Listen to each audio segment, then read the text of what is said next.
Hi, my name is Alyssa Booth, and today I'm going to be talking about the evolution of hairstyles throughout the past decade. My thesis is that hairstyles change every decade depending on what the trends are. So first we have the beginnings to the 1950s. And starting in the 1950s, the trend was to follow the movie stars. So as you can see here, some inspiration for people were Marilyn Monroe and Audrey Hepburn, among many others such as Lucille Ball and the famous icon Rosie the Riveter. All of these women had very similar hairstyles that were very short and sassy, and a classic name that was given to this type of hairstyle was the poodle cut, because it included large tight waves that would resemble a poodle. Women also started incorporating bandanas and headbands into their hairstyles, and most women during this time period would do the short hairdo rather than something long. And this style took a lot of work to maintain, to make it look like you have naturally curly hair.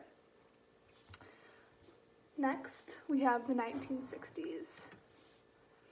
And while the short look was still in, women started to transition to straight hair rather than it being curly and unmanageable. Some women that were admired with this new hairstyle were Bridget Bardot, Catherine Deneuve, and Jackie Kennedy. The fashion trends also switched from Paris to London, so that inspired this new type of haircut.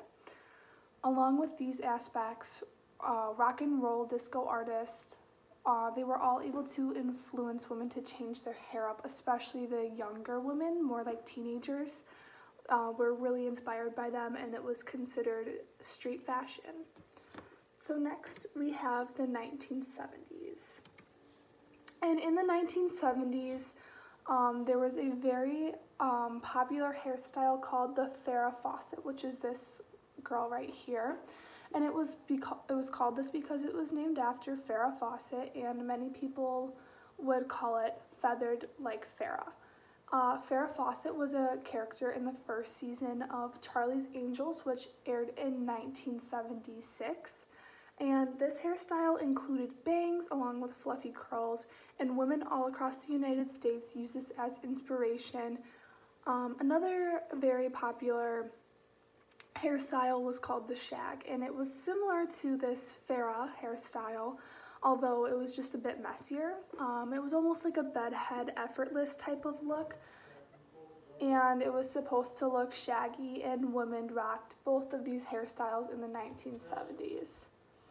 And now we're moving on to the 80s, and in the 1980s it was all about the volume. No matter what the style was, the motto was the bigger the better, and a new trend that was established in the 1980s was crimped hair, and a lot of women wore this because it was different from curly hair and it was very versatile. A lot of hairspray and height was added, as you can see, more volume the better, and scrunchies were starting to be included into women's hair, which was new.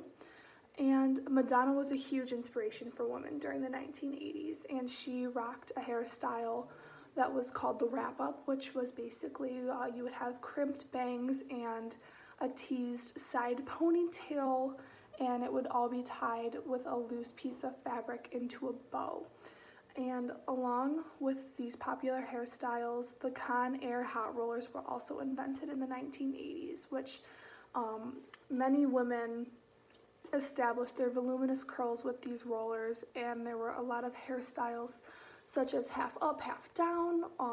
The female mullet was also a thing in the 1980s, the side ponytail or the whale spout, but all of these have one thing in common: it was extreme volume. Their motto was the bigger the better.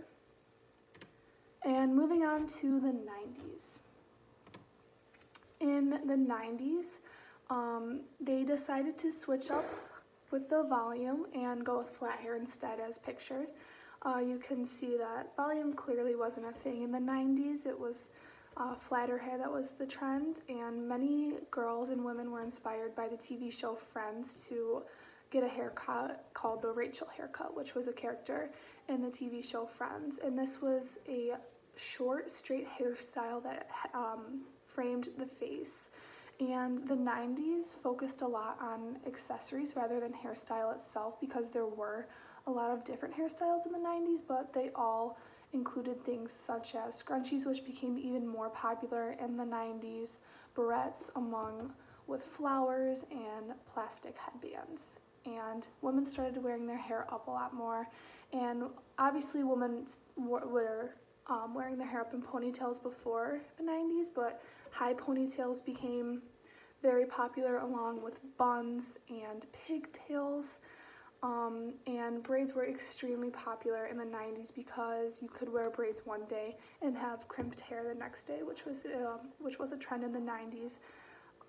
So you would have the perfect crimp the day after you wore braids. So that's why braids were so popular in the 1990s.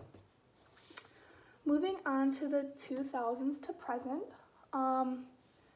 In the early 2000s, many people looked up to Britney Spears, Nicole Scherzinger, or Beyonce, and all of these women were artists, and they all had one thing in common: they had straight, long hair. And this pin straight hair was rocked by a lot of people in the early 2000s. And then moving into the 2010s, beach waves became the new trend, as you can see in the slides. A lot of people wanted their hair to look messy almost, and wanted to have it look like they just came from the beach. Purchasing a product called sea salt water and putting it in your hair after a shower was very popular to get the perfect beach wave. And moving further into the decade, short hair started having a comeback. In the early 2000s, it was all about long hair, and then so was it in the 2010s. But now, starting 2020, short hair is making a comeback, and after all, they do say what goes around comes around. So I would expect many old trends in the upcoming years to make their way back around. So all in all, women over the last 7 decades have shown how versatile and creative hairstyles can be. This goes to show that hairstyles do change every decade depending on what the trends are. And the pictures cited in the bibliography, or